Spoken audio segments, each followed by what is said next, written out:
ஓம் சைராம், ஜெய் சைராம். என் அன்பின் பிரியமே, நாளை நீ என்னிடம் கேட்பது உனக்கு கிடைக்க நான் ஆசிர்வதிக்கின்றேன். நீ என்னிடம் கேட்பது அனைத்தும் எப்பொழுதும் உனக்கு நிச்சயமாக கிடைக்கும். நீ போகும் வழியில் வழியே இல்லாத இடத்தில் கூட சாய் உனக்கு ஒரு வழியை உண்டு செய்வேன். சாயின் பக்தன் என்பது சாதாரணமான காரியமல்ல. யாரிடமும் இல்லாத மனோதிடமுடையவனாக இருப்பான். என்னை குருவாக அடைந்த எவனும் அவ்வளவு சாதாரணமாக எதற்கும் கலங்க மாட்டான். தலை போகின்ற விஷயமானாலும் என் சாயிருக்க என்ன கவலை என்று எதிர்த்து நிற்பான். எல்லோரும் உன்னை விட்டு விலகும்போது நான் உங்கள் வாழ்க்கையில் நுழைவேன். நான் உங்களுடன் இருக்கின்றேன்.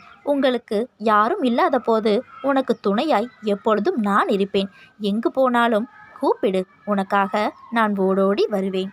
கடந்த கால கஷ்ட நஷ்டங்கள், இழப்புகள், ஏமாற்றங்கள், காயங்கள், தோல்விகள் எல்லாம் மறந்து போகும் அளவிற்கு உனக்கு நான் மிகப்பெரிய மகிழ்ச்சியை தரப்போகிறேன். அன்பு குழந்தையே, நீ கீழே விழுந்தாலும் எழுந்து ஓடத் தொடங்கு. வெற்றி உனக்காக காத்திருக்கிறது. உனது கனவுகள் அனைத்தும் விரைவில் பூர்த்தியாகும். உனது எண்ணங்கள் நிறைவேறப் போகின்றது. நீ என்னிடம் வைத்த கோரிக்கைகளை நிறைவேற்றுவது என் கடமை. நிறைவேறும் வரை பொறுமையுடனும் என் மீது மாறாத நம்பிக்கையுடனும் காத்திரு. வாழ்க்கையில் உள்ள சில தருணங்கள் ஏன், எப்படி என்ற கேள்விகளும், ஏன் பிறந்தேன், எதற்கு என்னை படைத்தீர்கள் என்ற புலம்பல்கள் உன் வாயிலிருந்து பேசுகிறாயா? உன் புலம்பல் உனக்கான தீர்வாய் அமைந்துவிடும் என்று நினைக்கின்றாயா? மேலும் அது உன்னை அந்த சூழலில் அமுக்கி மறுபடியும் உன்னை அதே சூழ்நிலையில் மேலோங்கத்தான் செய்யும். அந்த சூழ்நிலைகள் உன்னை அமுக்கி மூச்சு திணற வைக்கும். சுற்றியுள்ள சூழ்நிலை உனக்கு மன அழுத்தத்தை ஏற்படுத்தும். ஆனால் அவைகள் உன்னை காயப்படுத்தாது. நான் உன்னை காப்பாற்றுவேன். வீணாக உன் நிம்மதியை தேவையில்லாத விஷயங்களுக்காக தொலைத்து கொள்ளாதே. உனக்கு வரவேண்டிய நேரத்திற்கு எல்லாம் நல்லபடியாக வந்தடையும். அதற்கான காலமும் நெருங்கிவிட்டது. ஏக்கம் கொள்ளாதே, அது உன்னை வெறுமையாக்கிவிடும். நமக்கென்று நம் சாய் தேவா தரும் அனைத்தும் நல்லதுக்கே. சில விஷயங்கள் நடக்க தாமதமாகலாம், ஆனால் அதற்கென்று ஒரு காரணம் இருக்கும்.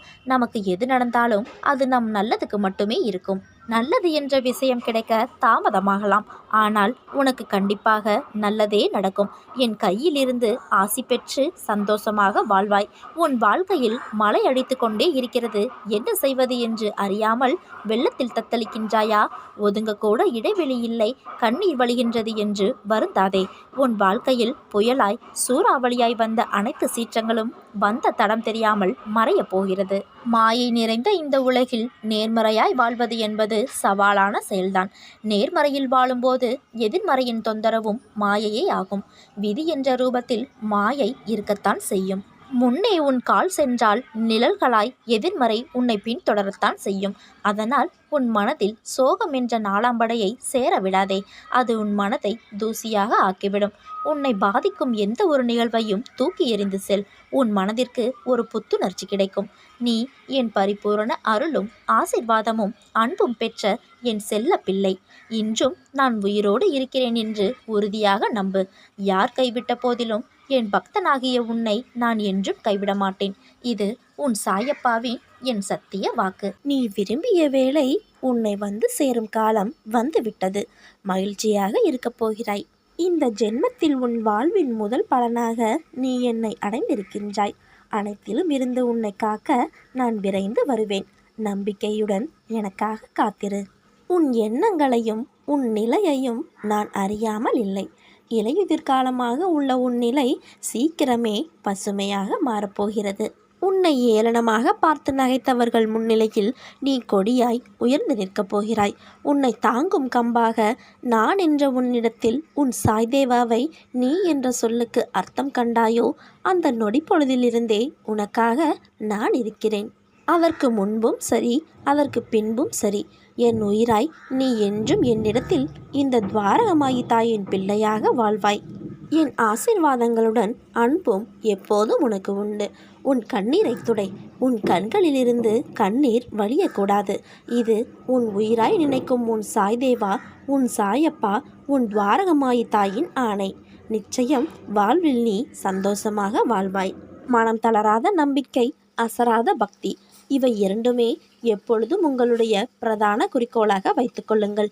ஒருவன் காத்தாடியை ஆகாயத்தை நோக்கி விடுவான் என்றால் அந்த காத்தாடியின் மீது உள்ள நம்பிக்கை அல்ல, காற்றின் மீது உள்ள நம்பிக்கையும் நூலின் மீது உள்ள பொறுமையும் தான் அந்த காத்தாடியை ஆகாயத்தை நோக்கி பறக்க உதவுகிறது.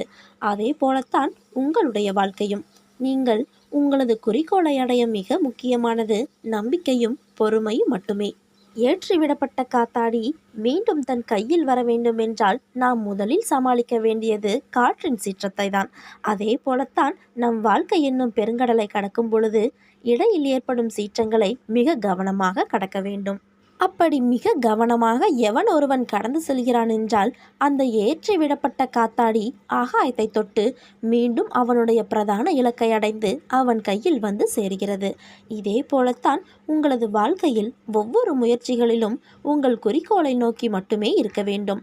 இப்படிப்பட்ட குறிக்கோளை நோக்கி எந்த ஒரு பக்தன் என்னை முழுமையாக நம்பி புத்தியும் மனமும் எனக்காக செலுத்தி வருகிறான் என்றால் அவன் நினைத்ததை நான் நடத்தி தருவேன். அவனுடைய லட்சியத்துக்காக நான் 7 கடலையும் தாண்டி வந்து உதவி புரிவேன்.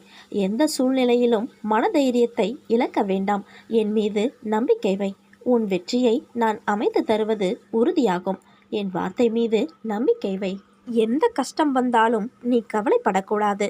எல்லா தருணத்திலும் நீ ஒன்றை மட்டுமே நினைக்க வேண்டும், நான் உன்னுடன் இருக்கிறேன் என்று. எனது அன்பு குழந்தையே, வாழ்க்கையில் பலம் என்பது உன்னுடைய பலவீனமான நேரத்தில் உதவும் ஆயுதமாகும். பலம் இயற்கையில் ஜீவராசியாய் பிறந்த அனைத்து உயிர்களுக்கும் உண்டு. அப்படி இருக்கையில் வெளி தோற்றத்தில் பலமாகவும் மனதிற்குள் பலவீனமாகவும் இருக்கும் இந்த இரட்டை முகம் எதற்காக? பலம் உன் ஆன்மாவுக்குள்ளே இருக்கிறது, ஆனால் பயம் உன்னை துரத்தி அடிக்கிறது. அதனால் பலம் இருக்கும் இடத்தில் பலவீனம் இருக்கிறது. உனக்கு ஏவப்படும் அம்பிற்கு உன்னை காயப்படுத்தி பார்க்க சக்தி இருக்கிறது என்றால் ஒரு மனித உருவில் எல்லா ஆற்றல்களையும் நிரம்ப பெற்ற உன்னால் அதை வீழ்த்த முடியுமல்லவா? உனக்கு எதிராக ஏவப்படும் எதுவாகிலும் அது உன் பலத்திற்கு மேம்பட்டது அல்ல என்பதை தெளிவாக புரிந்து கொள். ஒரு முறை உன்னை நோக்கி வரும் எந்த எதிர்மறையானாலும் அதனை வீழ்த்த நேர்மறை என்ற பலம் கொண்ட ஆயுதத்தை உன் மனதிலிருந்து நான் உனக்கு தரப்போகிறேன். பயந்து நடுங்கி ஓடி ஒளிந்து வாழ்ந்த காலம் என்னால் நெருப்பில் பட்டு இருந்த இடம் தெரியாமல் போய்விட்டது. இனி கவலை கொள்ளாதே. மெதுவாக எல்லாம் மாறி வருகின்றது. அனைத்தும் நல்வழியில் நடக்கும். உனக்கு அவசியம் மிகுந்த காலத்தில் எனது உதவி நிச்சயம் கிடைக்கும். உன்னை எந்த சூழ்நிலையிலும் கையேந்து விட மாட்டேன். உனது வாழ்க்கை வண்ணமயமாய் ஒளியுடன் விளங்கப் போகிறது. என்றும் உன்னை என் இருதயத்தில் சுமந்து அரவணைப்பேன். ஷீரடியில் இருந்து கொண்டு அகில உலகத்தையும் தன் கண் பார்வையாலும் திருவார்த்தைகளாலும் மனோரதமான சிந்தனையாலும் பலப்படுத்தினார் நம் சாய்பாபா.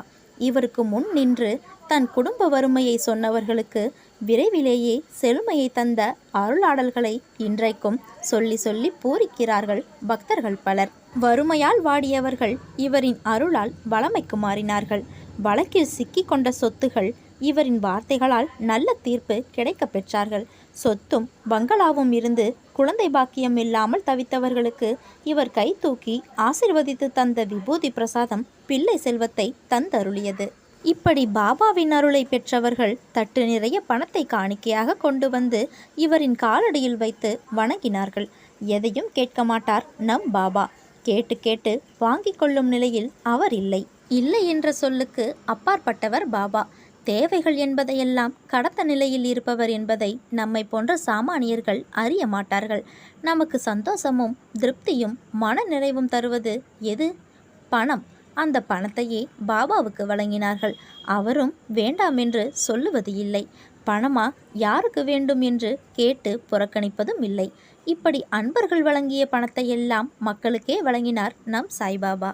ஷீரடியில் ஏராளமான கோவில்கள் இருக்கின்றன. அந்த கோவில்களின் திருப்பணிகளுக்கு பணத்தை செலவழித்தார். கோவில்களை புனரமைத்து பக்தர்களுக்கு எல்லா வசதிகளும் செய்து கொடுத்தார். அங்கே கோவில்களின் புனரமைப்பு நடக்க நடக்க பாபாவின் சாநித்தியம் இன்னும் அதிகமாக பெருகியது. அந்த சாநித்தியத்தால் பக்தர்கள் பலரும் பலனடைந்தார்கள், பலம் பெற்றார்கள். பாவத்திலிருந்து மீள செய்துவிட்டார் எங்கள் பாபா என்று கொண்டாடினார்கள். சாய்ராம் சாய்ராம் என்று சொல்லிக்கொண்டே இருந்தார்கள். யாரிடம் பேசினாலும் என்ன பேசினாலும் எப்போது பேசினாலும் எது குறித்து பேசினாலும் சாய்ராம் சாய்ராம் என்று வார்த்தையை ஆரம்பிக்கும் போதும் பேச்சை முடிக்கும் போதும் சொன்னார்கள். வார்த்தைக்கு வார்த்தை கூட சாய்ராம் சாய்ராம் என்று சொல்லிக்கொண்டே இருந்தார்கள் சிலர்.